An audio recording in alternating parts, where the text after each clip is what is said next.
Want to make your Roblox audio public so others can use it? Here is a quick guide to set your audio ID to public in just a few steps.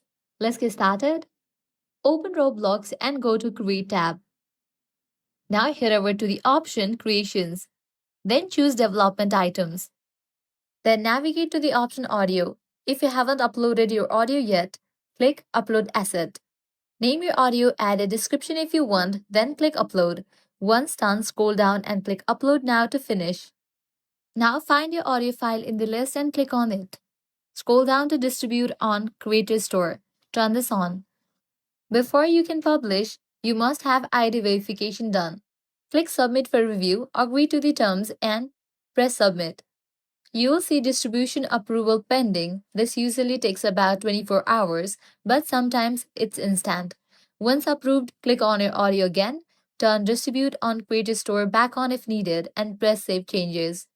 Note that your audio must be under 6 seconds to be made public. Longer files can't be set public, and that's it. Your audio is now public on Roblox. If this guide helped you out, do not forget to like, share, and subscribe to our channel. Thanks for watching.